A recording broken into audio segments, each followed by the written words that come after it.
Welcome back to episode number 29 of the 30 by 30 series. Only one more day left after this one. In today's episode, we're gonna do a sort of like a vortex title. I played around with the vortex node and all that stuff, and I came up with these. I don't know, it sort of reminds me of Hawaii 5.0 or whatever that series was called. So let's just get ready and get straight into it. And yeah, so first of all, we're gonna start as always with our background and a merge node. So we're gonna join in there and we're gonna change the color because as always, that makes it easier to work with, at least for me. All right, so we're gonna connect this text and we're gonna write our title. Let's just write main title. And we're gonna change the font to a font that's sort of like, I guess you could say wavy. Let's see, what was the name of the other one? I don't exactly remember.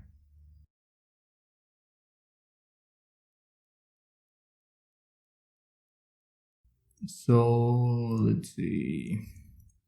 I can't remember the name of that one. Oh, I think it was Hobo. Yeah, it was this Hobo standard.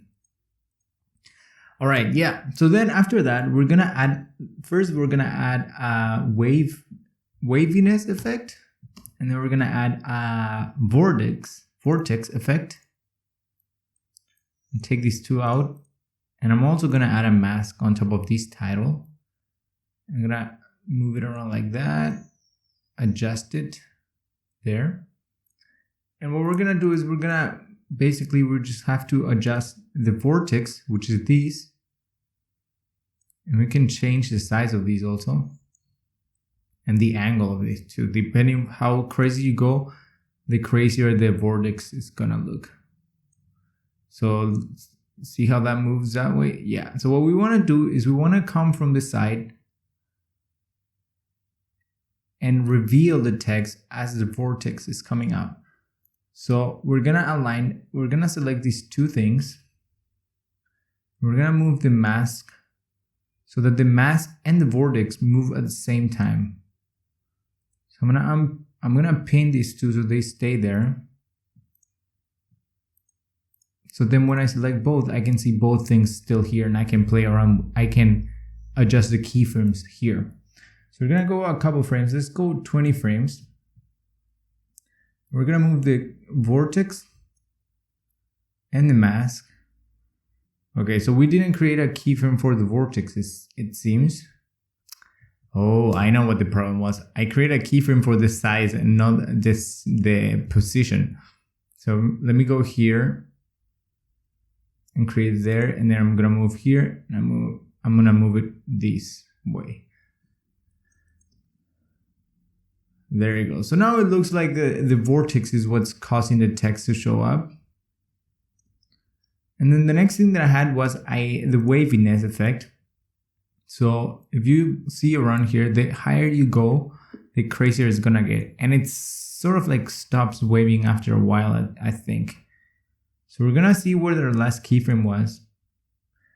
And we're gonna create a waviness keyframe, so at 0 on that one. So we're gonna go actually 5 frames after the last keyframe. And then when it starts, we're gonna make it go higher. And then we can also increase the strength of it. So it's gonna be stronger. And then as the wave becomes weaker, as it ends, it's gonna become weaker also. So it's gonna add that little wavy effect at the end. And then the last thing we're gonna do, we're gonna add a shadow effect to it. And we can move the shadow around. I'm just gonna add it right, just a little shadow. And I actually made it a little bit opaque also. So I'm gonna put this at like 80, I think it's around 80. And then for the out, I did the same thing basically. I selected the rectangle and vortex, and I created keyframes for the position of them. And I have to see them so I can move them all at the same time. And then I went all the way back to the side. And I moved the mask also. But the only thing that we need to make sure is that the mask and the vortex are sort of like aligned. Yeah, so it looks fine. And then what we can also do is we can change the angle of the vortex so it spins the other way around, not the way that it started. So we're going to create a keyframe here for the angle. And instead of leaving it negative, we're going to change that to a positive in the next keyframe. So it's sort of like going to go backwards. See, this one comes this way clockwise, and this one is going counterclockwise as it closes down. And then the last thing, I added a motion blur effect to them. I put the clarity 4 and then I put it to 80. I like to put it 80 or around 80 or 100 because in the shadow angle, because sometimes if you don't do that, it can become a little bit too blurry, and then it doesn't really look that smooth anymore. So I'm gonna do that for the rectangle and for the vortex effect. And then also the waviness, we can add a little bit of motion blur to the waviness effect. The shadow doesn't really need it, but we can also just put it just because everything else has. Just be aware that that's gonna make it take a little bit longer for it to render. And then let me see, one last thing that I wanted to do was, oh yeah, this spline tool. We can go to the spline tool. We're gonna select everything. And we're gonna press F. And then on these things, we can actually change the in and out, the ease in and ease out a little bit. Just sort of like comes in a little bit slower, then it goes faster and then ends up a little bit slower again. So we're gonna let this render. And then we will see how that looks. And of course, you will need to have a sort of like a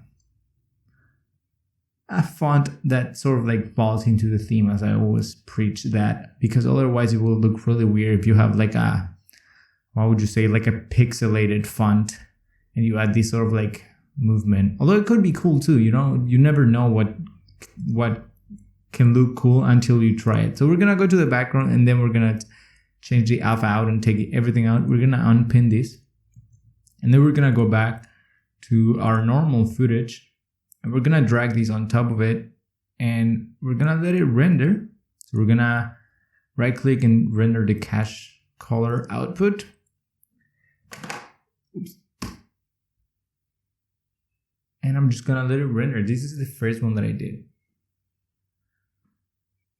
So yeah, so that's pretty much it on this episode 29. It's a rather simple, it's just playing around. It doesn't have a lot of like different motion graphics, but it's more like a distorting type of title animation.